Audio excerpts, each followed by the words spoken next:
Hello and welcome back to Kiran's commerce zone. दोस्तों, अपने last video में मैंने आपको सिखाया था कि रियल, पर्सनल और नॉमिनल अकाउंट को यूज़ करके कैसे हम जनरेंटिस बना सकते हैं। तो आज मैं आपको फिर से जनरेंटिस ही सिखाऊंगा। आज जो मैं टॉपिक लेके आया हूँ वो है डिस्काउंट के ऊपर, दो तरह का, ट्रेड और कैश डिस्काउंट। ये क्या होता है, इसके ऊपर जनरेंटिस हम कैसे बनाते हैं, वो सारा का सारा जो है आज के इस टॉपिक में मैं आपको बताने जा रहा हूँ। तो चलिए दोस्तों, शुरू करते हैं आज का टॉपिक। सबसे पहले दोस्तों बात कर लेते हैं डिस्काउंट की। डिस्काउंट का मतलब क्या है? डिस्काउंट का मतलब दोस्तों होता है छूट। जब हम कोई चीज़ खरीदने जाते हैं और दुकानदार हमें अपना जो भी प्रोडक्ट है उसका जो MRP है, MRP का मतलब क्या होता है? Maximum retail price. जो आप देखते हो उसके ऊपर लिखा होता है, एक टैग होता है, उस प्राइस से हमसे कम पैसे लेता है तो उसको हम डिस्काउंट कहते हैं। कोई चीज़ है जो 100 रुपीज़ जिसकी MRP है, लेकिन सेलर हमें कहता है कि वो हमें ये 90 रुपीज़ में दे देगा, तो वो जो है उसको हम क्या बोलेंगे? डिस्काउंट। तो डिस्काउंट हो गया किसी भी तरह की छूट। तो दोस्तों डिस्काउंट की दो तरह हैं। सबसे पहले मीनिंग पढ़ लेते हैं। Meaning of discount: it is a reduction और concession in selling price of goods and is also called trade discount. Discount क्या है? कहते हैं ये रिडक्शन है। रिडक्शन का मतलब छूट, और कंसेशन अगेन मीन्स छूट इन सेलिंग प्राइस। जो गुड्स का सेलिंग प्राइस है उसकी कीमत जो है उसमें जो छूट या कमी जो है उसको हम क्या बोलते हैं? Trade discount. जैसे मैंने एग्जांपल दिया कि 100 रुपीज़ की चीज़ अगर आपको जो सेलर है 90 रुपीज़ में दे रहा है, तो वो जो 10 रुपये से कम ले रहा है वो आपके लिए डिस्काउंट है। डिडक्शन और allowance out of amount payable is called cash discount. तो दोस्तों दो तरह का डिस्काउंट होता है, एक होता है ट्रेड डिस्काउंट, एक होता है कैश डिस्काउंट। अब ट्रेड डिस्काउंट क्या है कि जब हम कोई चीज़ खरीदते हैं, चाहे वो कैश में खरीदे चाहे वो क्रेडिट में, उस समय जब वो सेलर या दुकानदार हमें जो छूट देता है प्रोडक्ट के प्राइस में, कि जैसे मैंने कहा कि 100 का प्रोडक्ट 90 में हमें मिल रहा है, वो हमारा हो गया trade discount. And what is cash discount? दोस्तों ये तब होता है कि जब हमें कोई पेमेंट कर रहा है। मान लो मैं किसी से पैसा ले रहा हूँ, मान लो मैंने किसी से 1000 रुपीज़ लेना था, और जब वो मुझे पेमेंट करने आ रहा है उसको मैं 100 रुपीज़ की छूट दे देता हूँ, वो होता है कैश डिस्काउंट। अब ये क्यों दिया जाता है? ट्रेड डिस्काउंट और कैश डिस्काउंट क्यों दिया जाता है? इसके क्या फ़ायदे हैं? दोस्तों ट्रेड डिस्काउंट इसलिए दिया जाता है ताकि सेल्स को इंक्रीज़ किया जा सके। नॉर्मली जो ट्रेड डिस्काउंट है ये होलसेलर रिटेलर को देता है। जब कोई दुकानदार होलसेलर के पास जाके कोई चीज़ खरीदता है तो रिटेलर उसको डिस्काउंट देता है। क्यों देता है? वो इसलिए देता है ताकि जो रिटेलर है वो उससे ज़्यादा प्रोडक्ट खरीद सके। दोस्तों आपने देखा होगा कि जब हम कोई चीज़ खरीदने जाते हैं, सपोज अपने लिए खरीदने जाते हैं, तो सेल में हमें किस तरह की सेल मिलती है? एक तो होता है कि 10% छूट हो गई, एक ये भी होता है कि अगर आप एक चीज़ खरीद रहे हो तो आपको 30% छूट है, और अगर आप दो चीज़ें खरीद रहे हो तो आपको 70% छूट है, 60% छूट है। तो इस तरह से वो इसलिए दिया जाता है कि लोग बल्क में परचेज़ करें, ज़्यादा परचेज़ करें। क्योंकि जब हम ज़्यादा डिस्काउंट देंगे, हम कहेंगे भाई आप अगर ज़्यादा प्रोडक्ट खरीदोगे आपको ज़्यादा डिस्काउंट मिलेगा।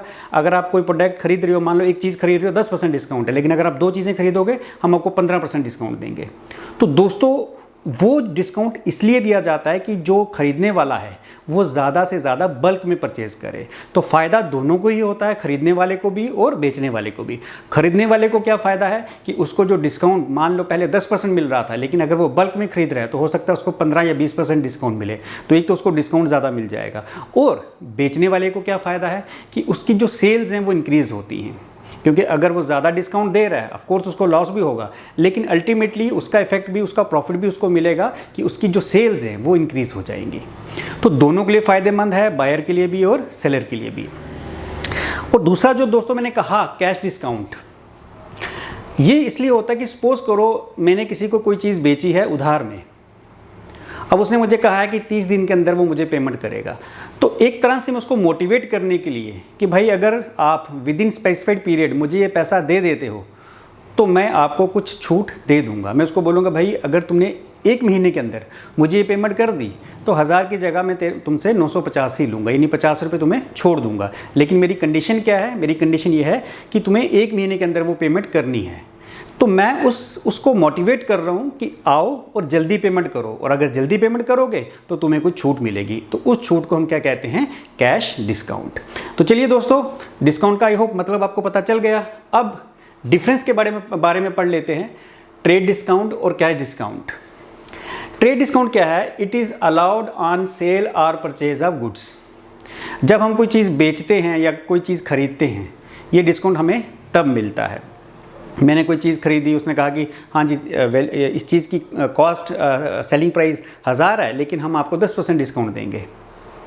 तो खरीदते वक्त और बेचते वक्त जब हमें डिस्काउंट मिलता है तो उसको बोलते हैं trade discount.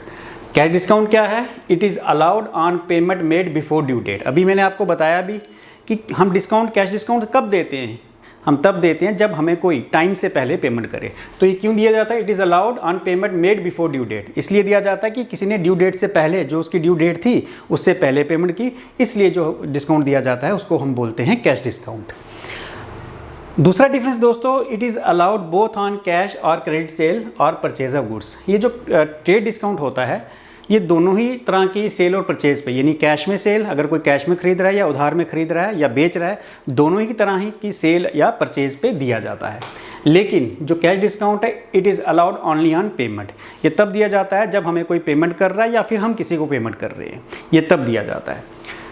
Third difference is it is not recorded in books of account. जो ट्रेड डिस्काउंट होता है इनको हम अपनी बुक्स में रिकॉर्ड नहीं करते। It is recorded in books of account, इनको हम बुक्स ऑफ अकाउंट में रिकॉर्ड करते हैं। अच्छा दोस्तों, ये क्यों नहीं करते? इसका रीज़न ये है कि देखो, मैं एक एग्जांपल लेके बताता हूँ। सपोज करो एक मैन्युफैक्चरर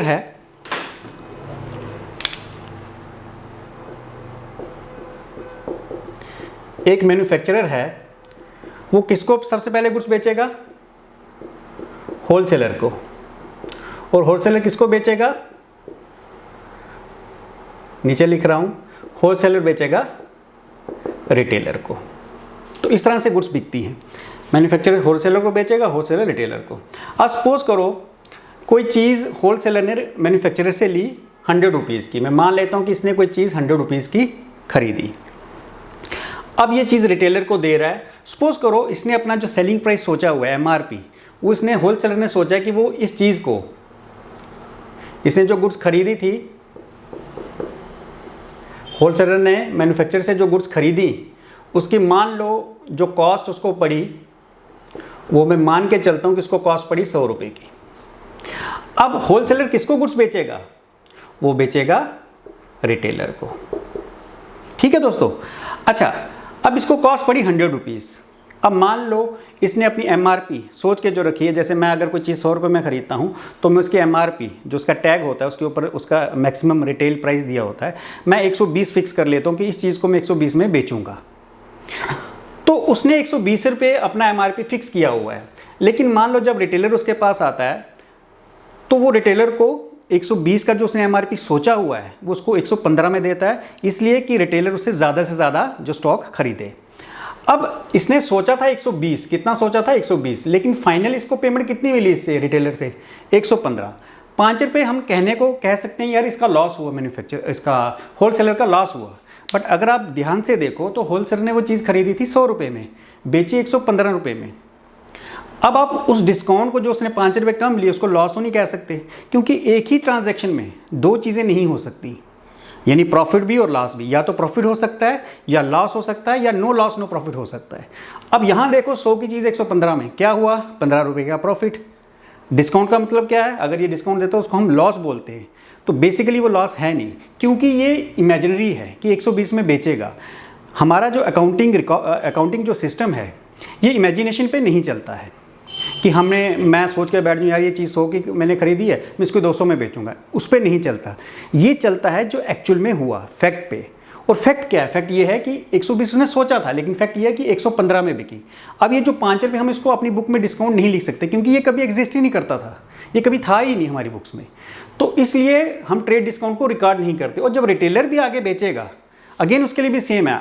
अगर मान लो रिटेलर ने जब ये इसको रिटेलर को बेच रहा है और रिटेलर इसको 115 में खरीद रहा है, तो अब रिटेलर ये थोड़ी सोचेगा कि 120 की चीज़ उसे 115 में मिली, क्योंकि 120 तो उसने कभी सोचा ही नहीं था, वो तो कभी एग्जिस्ट ही नहीं करता था। मैं किसी से कोई चीज़ लेने गया, उसने जितना मर्जी प्राइस रिडक्शन किया, मेरे लिए तो उस चीज़ की कॉस्ट वही है जो उसने रिड्यूस करके दी प्राइस। इसका मतलब डिस्काउंट तो कहीं एग्जिस्ट ही नहीं करता, मुझे तो कहीं लॉस हुआ ही नहीं। मैं तो चीज़ लेने गया हूँ, मुझे उसने 10 रुपये छूट दी, 5 रुपये छूट दी या 20 रुपये छूट दी, वो तो मैंने पहले से सोचा ही नहीं था कि मुझे छूट मिलेगी, वो तो कहीं मेरी बुक में एग्जिस्ट भी नहीं कर रहा था, मैंने कभी लिखा ही नहीं था बुक में। तो मेरे लिए भी वो जो छूट है वो एग्जिस्ट नहीं करती। तो अभी मैंने कहा कि जो चीज़ एग्जिस्ट ही नहीं करती, अकाउंटिंग में हम रिकॉर्ड किसका रखते हैं, फैक्ट का। और फैक्ट क्या है कि मेरे लिए वो चीज़ 115 रुपये में पड़ी, रिटेलर के लिए आई मीन वो चीज़ 115 की पड़ी, तो उसके लिए भी यहाँ पे डिस्काउंट का कोई जो है रिकॉर्डिंग उसकी बुक में भी नहीं होगी। तो इसलिए जो हमारा ट्रेड डिस्काउंट है ये दोनों ही रिकॉर्ड नहीं करते, क्योंकि दोनों को ना लॉस हुआ ना प्रॉफिट हुआ। चलिए दोस्तों, तो लेकिन जो हमारा कैश डिस्काउंट है इसको हम बुक्स में रिकॉर्ड करते हैं। क्यों रिकॉर्ड करते हैं? सपोज करो मैंने किसी को 1000 रुपये में गुड्स बेची, मेरा सेलिंग प्राइस है, मैंने राम को 1000 रुपये में गुड्स बेची, अब उसने मुझे पेमेंट करनी है। मैं तो अपनी एक ट्रांजैक्शन रिकॉर्ड कर चुका हूँ कि मैंने 1000 रुपये की गुड्स बेची हैं, चाहे उधार पे बेची हैं। तो मैंने अपनी बुक्स में 1000 रुपये जो लिख दिया कि ये 1000 रुपये मुझे जो राम है उससे मिलना है। अब सपोज करो राम मुझे with in specified period payment कर देता है और उस प्रोसेस में उसको कुछ डिस्काउंट दे देता हूँ, मैं 50 रुपये का डिस्काउंट दे देता हूँ। तो मैंने अपनी बुक्स में कितना रिकॉर्ड किया था? 1000, और मुझे कितना मिला? 950। तो अब ये जो डिस्काउंट है 50 रुपये, अब ये मेरे लिए क्या है? लॉस है, क्योंकि मैंने अपनी बुक में इसकी रिकॉर्डिंग कर ली थी कि 1000 रुपये की गुड्स मैंने राम को बेची हुई हैं कि मुझे ये 1000 रुपया आना है, लेकिन एक्चुअल में कितना आया? वो आया 950। इट मीन्स 50 रुपये मेरे एंड से क्या है? ये लॉस है, मुझे कम मिला क्योंकि उसने जल्दी पेमेंट की। तो इसको मैं रिकॉर्ड करूँगा। ये फैक्चुअल नहीं है, इमेजिनरी नहीं था, क्योंकि मुझे 1000 रुपया मिलना था।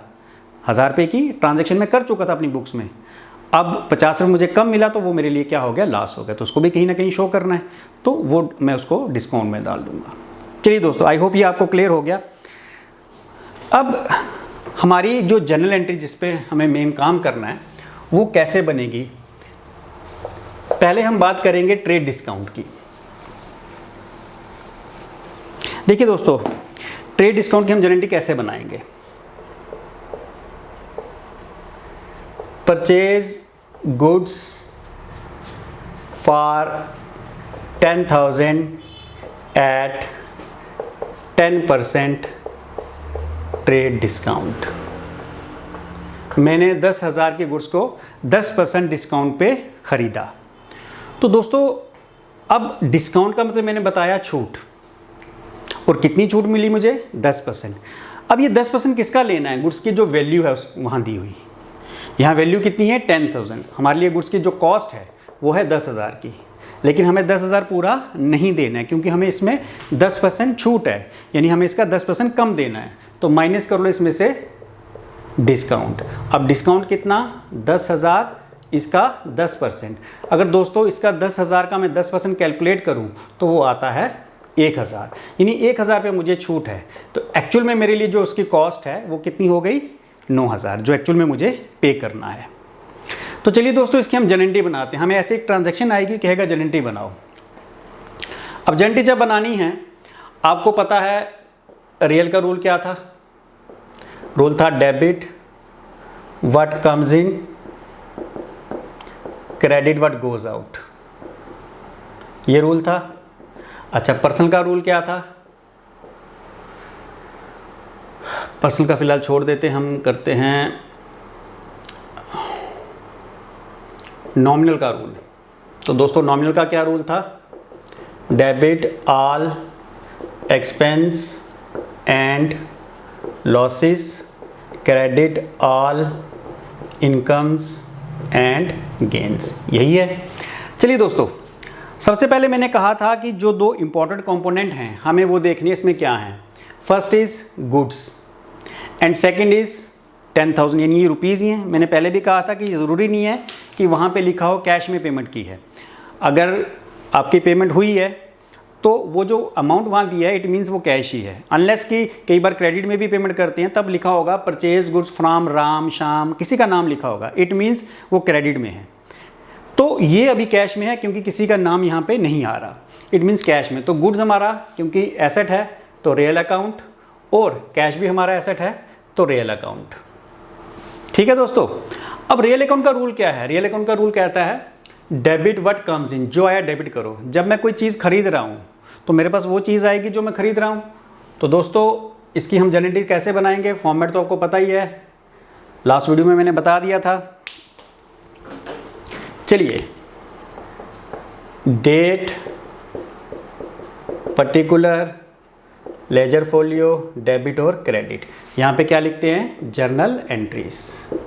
तो अगर मैं इसकी जर्नल एंट्री बनाऊँ तो रूल कहता है रियल का डेबिट व्हाट कम्स इन, मेरे पास क्या आया, मेरे पास क्या आई, गुड्स आई। तो याद होगा मैंने आपको लास्ट वीडियो में बताया था गुड्स को हम क्या लिखते हैं, purchase. Goods I in the form of purchase. क्योंकि क्यों लिखते हैं परचेज, मैंने पहले भी बता चुका हूँ कि जिस चीज़ का हम बिजनेस करें, अगर हम वो चीज़ खरीद रहे हैं तो उसको परचेज बोलते हैं, और गुड्स नॉर्मली उसी चीज़ को रिप्रेजेंट करती है। तो हम कहेंगे परचेज अकाउंट, हमारे पास गुड्स आई और क्या गया हमसे, टू कैश। तो जैसे दोस्तों मैंने क्या कहा था कि ट्रेड डिस्काउंट को हम रिकॉर्ड नहीं करते, हम अपनी जो बुक्स हैं उसमें रिकॉर्ड नहीं करते। तो हमें सिंपल जो हमें कॉस्ट पड़ी डिस्काउंट माइनस करने के बाद हमें वो लिखनी है, कितनी है, 9000। क्लियर हो गया। डिस्काउंट का सिर्फ ट्रेड डिस्काउंट आप कहीं भी एंट्री में शो नहीं करोगे, आपने सिर्फ डिस्काउंट का क्या करना है, जो भी आपकी कॉस्ट है उसमें से आपने वो डिस्काउंट माइनस कर लेना है, जैसे मैंने यहाँ पे किया। माइनस करने के बाद जो वैल्यू आएगी आपने वो वैल्यू यहाँ पे लिखनी है। तो मैं लिखूँगा यहाँ पे narration, being goods purchased at trade discount. ये आ गई पहली आपकी। चलो दोस्तों एक और ऐसी एंट्री करते हैं जिसमें हम गुड्स बेच रही हैं।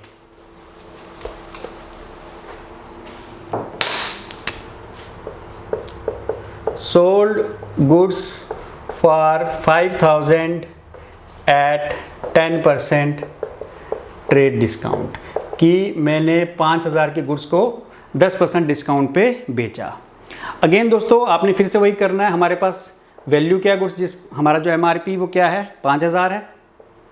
एमआरपी यानी जिस प्राइस में हम बेच रहे हैं, मैक्सिमम रिटेल प्राइस वो 5000 है। इसमें से हम डिस्काउंट भी दे रहे हैं, तो कितना डिस्काउंट दे रहे हैं दोस्तों, 10%। तो जो भी वो उस चीज़ की वैल्यू है, जिस चीज़ को आप बेच रहे हो, उसका जो भी प्राइस है उसका उस पर परसेंटेज वो कैलकुलेट कर लो। अब 5000 का 10% कितना हो गया, 500।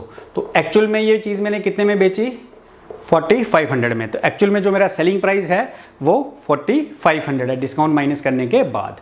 तो चलिए अब इसकी जनरेटिव बनाएंगे। गुड्स कौन सा अकाउंट दोस्तों, रियल, और कैश हमसे कैश भी है हमारे पास आ रहा, वो भी कौन सा है, रियल। तो दोस्तों दोनों ही रूल रियल के हैं, और रियल का रूल क्या कहता है, डेबिट व्हाट कम्स इन। तो जब हम कोई चीज़ बेच रहे हैं तो हमारे पास क्या आएगा दोस्तों, मैंने क्या बेचा, गुड्स बेची, बेचने पे हमारे पास क्या आएगा, पैसा ही आएगा, पैसे के बदले में ही बेचते हैं।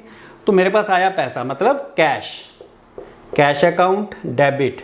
अब गुड्स मुझसे जा रही हैं, क्रेडिट व्हाट गोज आउट, हमसे गुड्स गई इन द फॉर्म ऑफ कैसे, सेल्स। क्योंकि अभी मैंने कहा कि जब हम जिस चीज़ का हम बिजनेस कर रहे हैं उसको हम क्या बोलते हैं, गुड्स। तो गुड्स को अगर हम खरीदें तो परचेज बोलते हैं, और अगर बेचें तो सेल्स। गुड्स मुझसे गई in the form of sales. तो मेरे पास आया कितना डिस्काउंट करने के बाद पैसा, 4500। तो मैं इसको यहाँ लिख दूंगा, being goods sold at trade discount. चलिए दोस्तों ये तो हो गया ट्रेड डिस्काउंट की बात। अब हम बात करते हैं कैश डिस्काउंट की।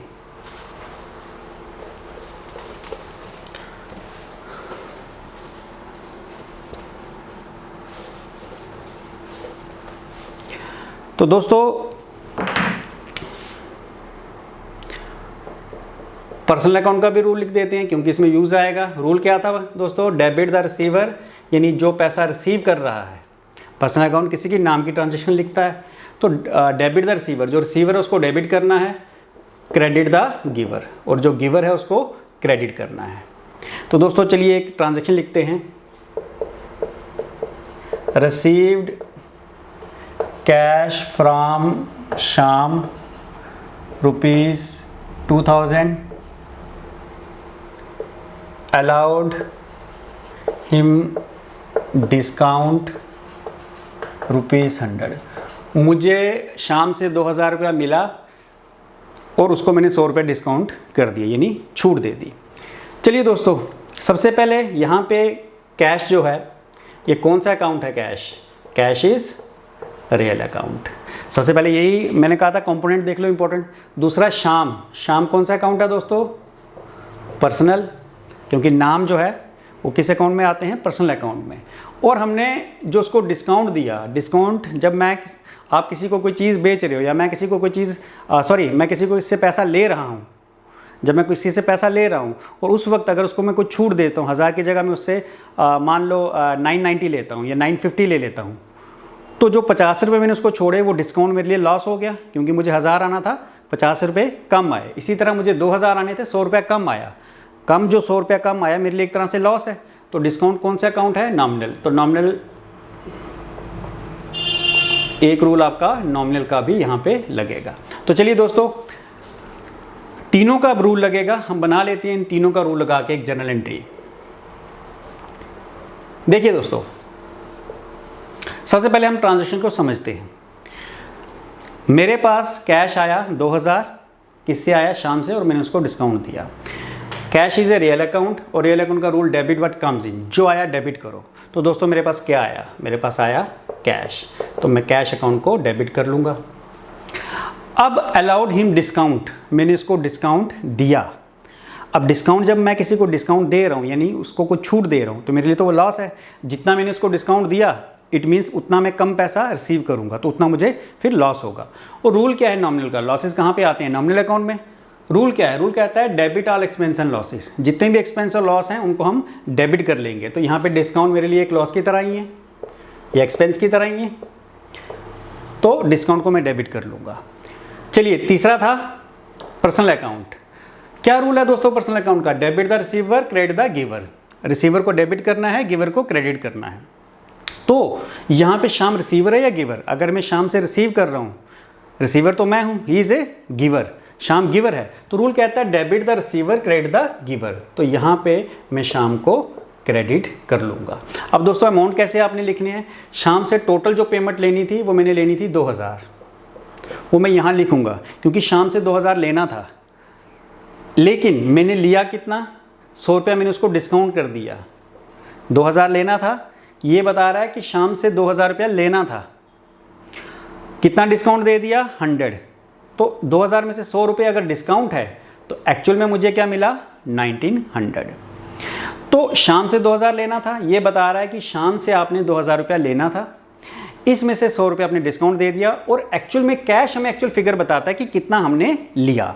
तो जो कैश है उसमें आपने वो फिगर लिखनी है जो डिस्काउंट माइनस करके आएगी। जैसे 2000 है, लेना था, 100 रुपया डिस्काउंट, तो एक्चुअल में मेरे पास तो 1900 ही आएगा, वो यहाँ पे आ गया। कितना डिस्काउंट दिया? डिस्काउंट के सामने वो अमाउंट लिख लो। टोटल हमने कितना लेना था उससे? 2000।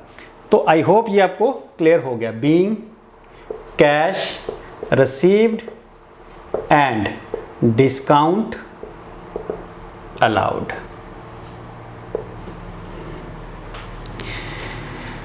चलिए दोस्तों, एक और हम ट्रांजैक्शन कर लेंगे। ये तो था रिसीव किया हमने, अब पेड कैश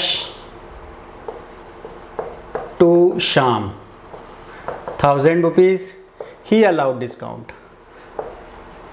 अब देखो दोस्तों, मैंने शाम को पैसे दिए, यहाँ कैश मेरा कौन सा अकाउंट है? रियल। और शाम कौन सा अकाउंट है दोस्तों? पर्सनल। और डिस्काउंट, मान लो 50 रुपये डिस्काउंट दिए, तो ये कौन सा अकाउंट है? नॉमिनल। तो जैसे मैंने कहा था कि पहले जो है आपने आइडेंटिफाई करना है, इंपॉर्टेंट कंपोनेंट्स देखने हैं, उसमें कैश एक कंपोनेंट है जो कि एसेट है और रियल अकाउंट में आता है, शाम पर्सनल अकाउंट में आता है, और डिस्काउंट नॉमिनल अकाउंट में आता है, क्योंकि डिस्काउंट गेन हो या लॉस, गेन या लॉस के दोनों ही ट्रांजैक्शंस नॉमिनल अकाउंट में रिकॉर्ड होती हैं। तो चलिए दोस्तों, अब इसकी हम ट्रांजैक्शन बना लेते हैं। तो इसका पहले हम मतलब समझ लें कि इस पूरी लाइन का मतलब क्या है, कि मैंने शाम को 1000 रुपया देना था, उसने मुझे 50 रुपये डिस्काउंट दे दिया। 1000 रुपया मैंने देना था, लेकिन 50 मुझे डिस्काउंट मिल गया। सबसे पहले हम बात करते हैं कैश की। कैश का रूल कहता है डेबिट व्हाट कम्स इन, लेकिन आप देखो हम यहाँ पे पेमेंट कर रहे हैं, तो यहाँ कैश का रूल नहीं लगेगा डेबिट व्हाट कम्स इन, क्योंकि हमारे पास कुछ नहीं आ रहा, मैं तो उसको पेमेंट कर रहा हूँ। शाम का रूल कहता है, शाम मतलब पर्सनल अकाउंट, रूल क्या कहता है? Debit the receiver. तो दोस्तों ये डेबिट द रिसीवर यहाँ पे अप्लाई हो जाएगा, क्योंकि मैं किसको पेमेंट कर रहा हूँ? शाम को। शाम is a personal account and the personal account का रूल कहता है डेबिट द रिसीवर। तो मैं यहाँ लिखूँगा शाम डेबिट। अच्छा, अब एक रूल आपका लगा पर्सनल का, रियल का देख लेते हैं। रियल का रूल था डेबिट व्हाट कम्स इन, मेरे पास कुछ आया नहीं। सेकंड क्या कहता है? क्रेडिट व्हाट गोज आउट, मुझसे क्या गया? मैंने क्या पे किया था शाम को? कैश। तो मैं यहाँ लिख दूंगा टू कैश। ये भी क्लियर है। अब आते हैं दोस्तों तीसरा रूल जो कि नॉमिनल का है, और रूल क्या कहता है, debit all expense and losses and credit all income and gains. अब बताओ दोस्तों, आप जब किसी को पेमेंट कर रहे हो, आपने किसी को 1000 रुपया देना था लेकिन उसने 50 रुपये आपको छोड़ दिए, तो आपको तो गेन ही हो गया, 50 रुपये का मुनाफा ही हो गया, आपके लिए एक तरह की इनकम है वो। तो हमें ये डिस्काउंट जो है मुनाफा है, हमारी इनकम है, और रूल कहता है debit all expense and losses credit all income and gains. तो यहाँ पे जो हमारा डिस्काउंट है वो क्रेडिट हो जाएगा, डिस्काउंट रिसीव्ड। क्यों क्रेडिट होगा? क्योंकि हमारे लिए एक तरह से वो गेन है। तो हमने कैश देखो हमने शाम को कितने पैसे देने थे, हमने शाम को देने थे 1000 रुपीज़। ये अमाउंट भरना सीख लो कि ये बताता कि टोटल कितना देना था। पेमेंट कितनी की वो हमेशा कैश के सामने आती है दोस्तों। टोटल कितना देना था वो नाम के सामने आएगा, और कितनी पेमेंट की वो हमेशा कैश के सामने आएगा। अब देखो 50 रुपये डिस्काउंट है, इट मीन्स हमने कितनी पेमेंट की, 950 रुपये की, क्योंकि 50 रुपये डिस्काउंट था। 1000 रुपया देना था जिसमें से 50 रुपये हमें छूट हो गई। इसका मतलब हम कैश में कितनी पेमेंट करेंगे, 950 हमने कैश दिया, तो वो आपने कैश के सामने लिखना है। कैश आपका 950 गया और कितना डिस्काउंट मिला, 50, तो दोनों साइड्स बराबर हो गई। तो दोस्तों इसी तरह की अभी ये ख़त्म नहीं हुआ, नेक्स्ट टॉपिक भी जो मैं लेके आऊँगा इन्हीं जनरलिटीज़ पे लेके आऊँगा, ट्रेड डिस्काउंट और कैश डिस्काउंट। थोड़ी और जनरलिटीज़ करवाऊँगा आपको ताकि आपको अच्छे तरह से वो समझ आ जाए। तो दोस्तों अगर आप मुझे फॉलो करना चाहते हो या इंस्टाग्राम पे और फेसबुक पे, मेरा लिंक आपको डिस्क्रिप्शन में मिल जाएगा। साथ ही साथ मुझे सब्सक्राइब करना ना भूलें ताकि नेक्स्ट टाइम जो मैं लेक्चर अपलोड करूँ वो आप तक पहुँच पाए। थैंक यू दोस्तों, थैंक यू वेरी मच।